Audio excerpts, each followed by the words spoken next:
सुप्रभातम।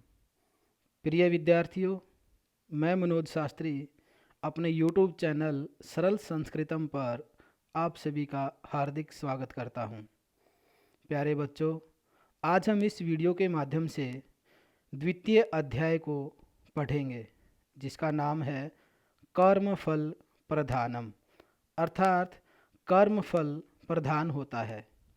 तो आइए ध्यान से देखिए, ध्यान से सुनिए और समझिए। पाटलिपुत्रे एकः नृपः आसीत्। पाटलिपुत्रे, पाटलिपुत्र नगर में एक नृपः राजा आसीत था। पाटलिपुत्र में एक राजा था, अर्थात पाटलिपुत्र नगर में एक राजा रहता था। सः कला प्रेमी आसीत। सः वह कौन? राजा। वह राजा कला प्रेमी आसीत, कला प्रेमी था, अर्थात उसको चित्रकारी से बड़ा प्रेम था, उसको चित्रकारी बहुत अच्छी लगती थी। स कला प्रेमी आसीत, वह कला प्रेमी था। एक बार स राज्ये घोषणां कृतवान्। एक बार उसने अपने राज्य में घोषणां कृतवान्, घोषणा की, यत कि यह कोऽपि चित्रकारः अद्वितीयं चित्रं रचयिष्यति तस्मै अहम् अर्धं राज्यं दास्यामि इति। उसने अपने राज्य में घोषणा की, यत कोई भी चित्रकार यदि अद्भुत चित्र बनाएगा तर्हि तो अहम अर्धम राज्यम दास्यामि, तो मैं उसको आधा राज्य दूंगा। किंतु यदि चित्रम अद्वितीयम न भविष्यति, यदि चित्र अद्भुत अर्थात विचित्र नहीं होगा, तर्हि तो तस्मै मृत्युदंडम दास्यामि, तस्मै उसको मृत्युदंड दास्यामि दूंगा, तो मैं उसको मृत्युदंड दूंगा। फिर देखिए पहले पैराग्राफ को।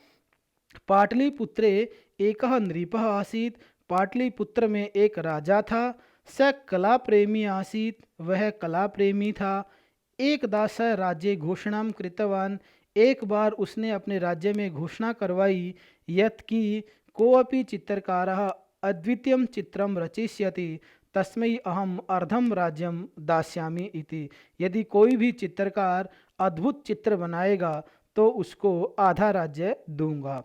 किंतु यदि चित्रम अद्वितीयम न भविष्यति, यदि चित्र अद्भुत नहीं हुआ, तस्मै मृत्युदंडम दास्यामि, तो उसको मैं मृत्युदंड दूंगा। देखिए पैराग्राफ 1 हमारा कंप्लीट हो चुका है, इसको ध्यान से सुनिए। एक बार फिर मैं करवा रहा हूँ इसकी हिंदी। पाटलिपुत्रे एकः नृपः आसीत्। पाटलिपुत्र में एक राजा था। स कला प्रेमी आसीत्, वह कला प्रेमी था। एकदा स राज्ये घोषणां कृतवान्। एक बार उसने अपने राज्य में घोषणा की, यत् कि कोऽपि चित्रकारः अद्वितीयं चित्रं रचयिष्यति तस्मै अहम अर्धम राज्यम दास्यामि इति।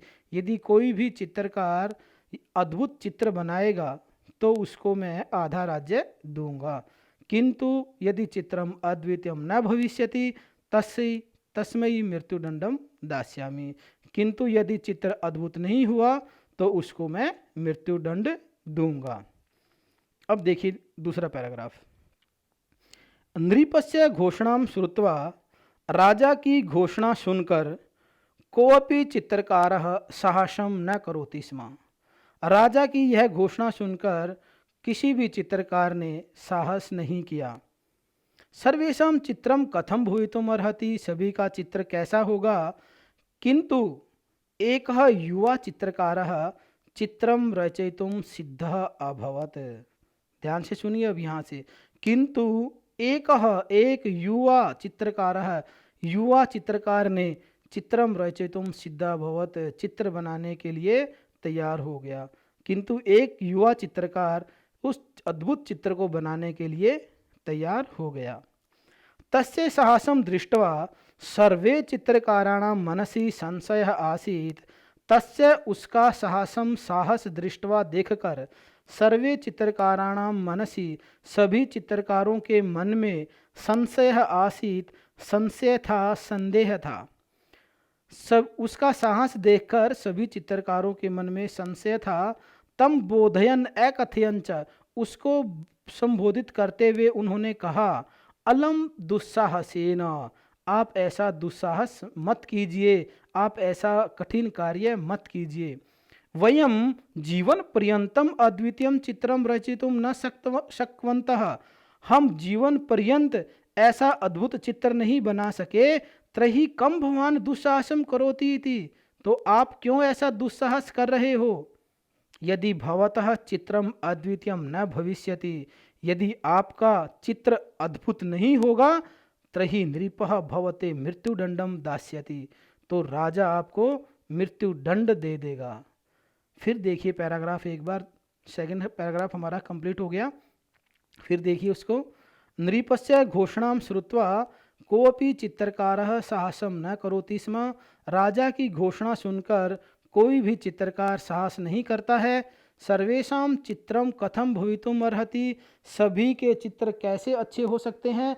किंतु एकः युवा चित्रकारः चित्रम रचयितुम सिद्धः अभवत्, किंतु एक युवा चित्रकार चित्र बनाने के लिए तैयार हो जाता है। तस्य साहसम दृष्ट्वा, उसके साहस को देखकर सर्वे चित्रकाराणां मनसि संशय आसीत्, सभी चित्रकारों के मन में संशय था, संदेह था। और तम बोधन एकथयन, उसको समझाते हुए उन्होंने कहा, अलम दुस्साहसेन, आप ऐसा दुस्साहस मत कीजिए, आप ऐसा कठिन कार्य मत कीजिए। क्यों। वयम जीवन पर्यंतम अद्वितीयम चित्रम रचितुम न शक्तवन्तः, हम जीवन पर्यंत इस अद्भुत चित्र को नहीं बना सके। तर्हि कम भवान दुस्साहसम करोति इति, तो आप ऐसा कठिन कार्य क्यों कर रहे हो।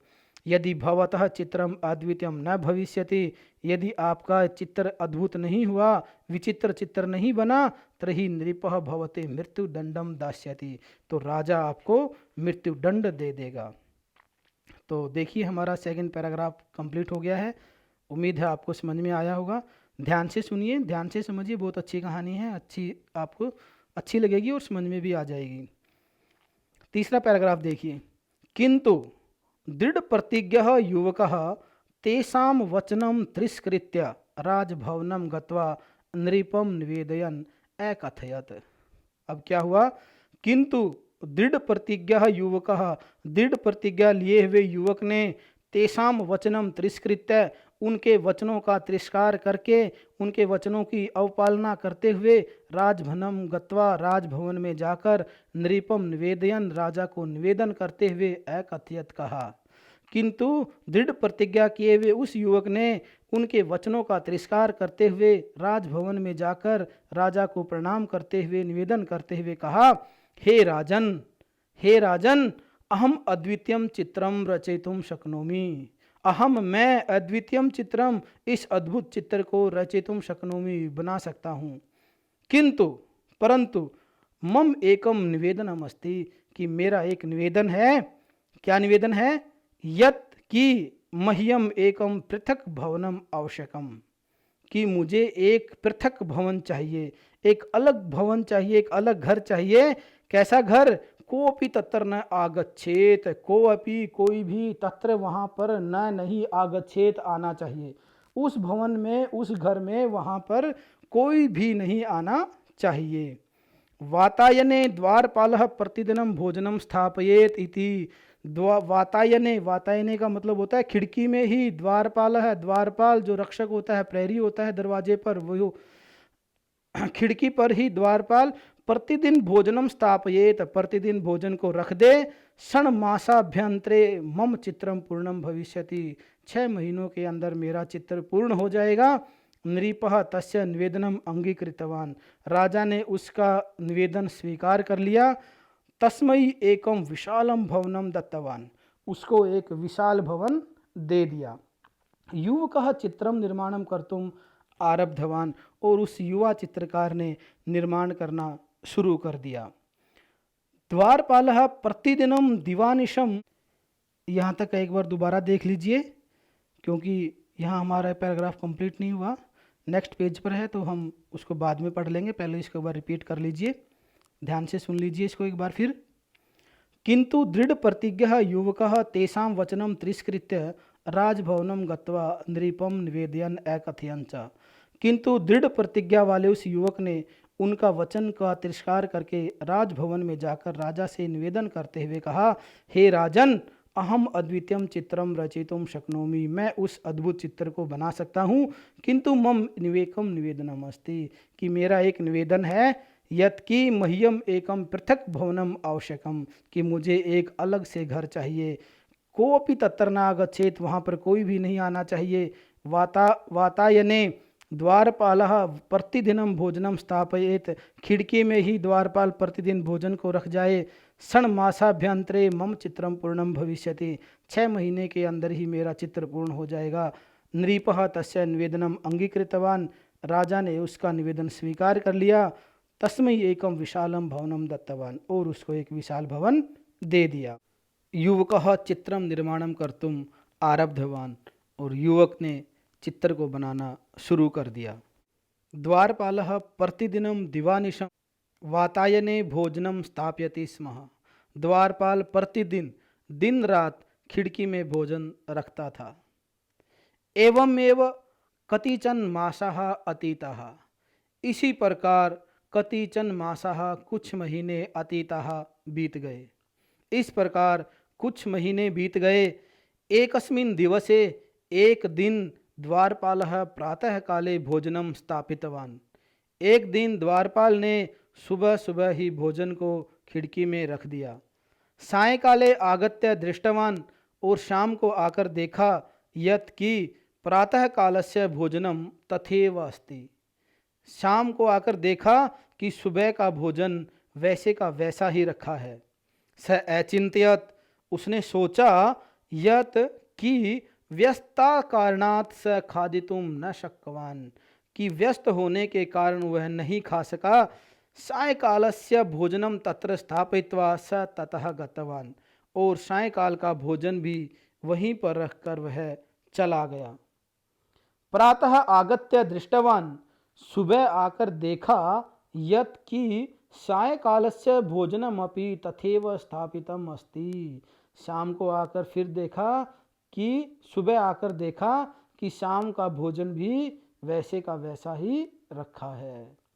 स गत्वा नृपम अवदत्, उसने जाकर राजा को बोला, हे महाराज, हे राजन, चित्रकारः ह्यः भोजनम न कृतवान, चित्रकार ने कल से भोजन नहीं किया है। प्रायशः स भवनात् पलायितः, मुझे लगता है शायद वह भवन से भाग गया। नृपः द्वारपालेन सह गत्वा चित्रकारम आहूतवान, राजा ने द्वारपाल के साथ भवन में जाकर चित्रकारम आहूतवान, चित्रकार को बुलाया। किंतु अंतस्तात कोऽपि ध्वनि न आगतः, किंतु बुलाने पर भी अंदर से कोई आवाज नहीं आई। नृपस्य आदेशेन द्वारपालः द्वारम अत्रोटयत्, राजा के आदेश से द्वारपाल ने दरवाजे को तोड़ दिया। नृपः अंतः गत्वा दृष्टवान, राजा ने अंदर जाकर देखा, यत् कि अंधकारमये भवने एकस्मात् प्रकोष्ठात् दिव्य प्रकाश पुंजः निस्सरति स्म, कि एक अंधकारमय भवन से एक अंधकारमय भवन में से एक कमरे से दिव्य प्रकाश पुंज निसरति स्म, एक दिव्य प्रकाश की किरणें निकल रही थी। नृपः भीतौ अद्वितीयं चित्रम दृष्ट्वा विस्मितः संजातः, राजा ने दीवारों पर विचित्र चित्र को देखकर हैरान हो गया। राजा दीवारों पर उस अद्भुत चित्र को देखकर हैरान हो गया। तत्र चित्रकारः लेखनीं स्वीकृत्य उपविष्टः आसीत्, वहाँ पर चित्रकार अपनी लेखनी को लेकर बैठा हुआ था। नृपः चित्रकारस्य पृष्ठे हस्तं संस्थाप्य अवदत्, राजा ने चित्रकार की पीठ पर हाथ रखकर बोला, चित्रकार, चित्रकार, अहो अरे, चित्रकारः तु मृतः, चित्रकार तो मर गया। तस्य प्राणा एव चित्रे समाविष्टः, और उसके प्राण थे जो चित्र में समाविष्ट हो गए।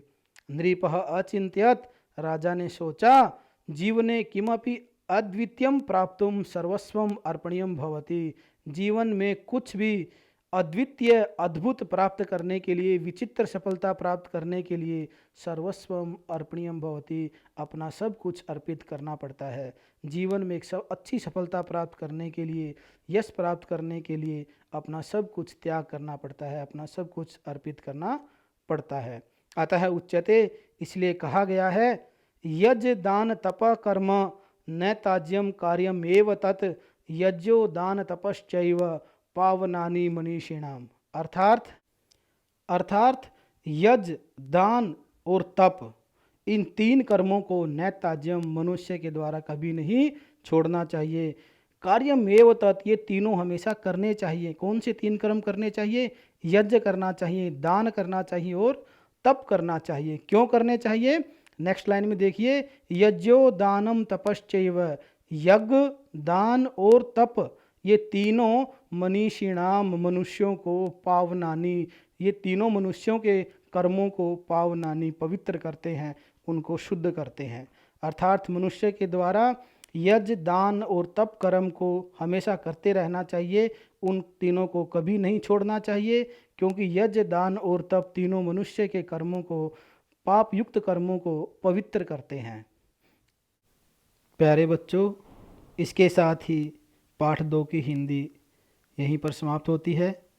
उम्मीद है कि आपको पाठ की हिंदी अच्छे से समझ में आई होगी। अगर नहीं आई है तो एक बार इसको फिर से देख लीजिए। मैं बार बार रिपीट करके नहीं पढ़ा सकता, क्योंकि वीडियो ज़्यादा लंबी होने से अपलोड होने में दिक्कतें आती हैं। अतः आप इसको रिपीट करके देख लीजिएगा, आपको अवश्य ही समझ में आ जाएगी। अगर आपको वीडियो अच्छी लगे, आपको समझ में आए और आपको पढ़ने में सहायता दे, तो आप इसको लाइक कीजिएगा और दूसरे बच्चों को शेयर कीजिएगा। धन्यवादम। जयतु संस्कृतम, जयतु भारतम।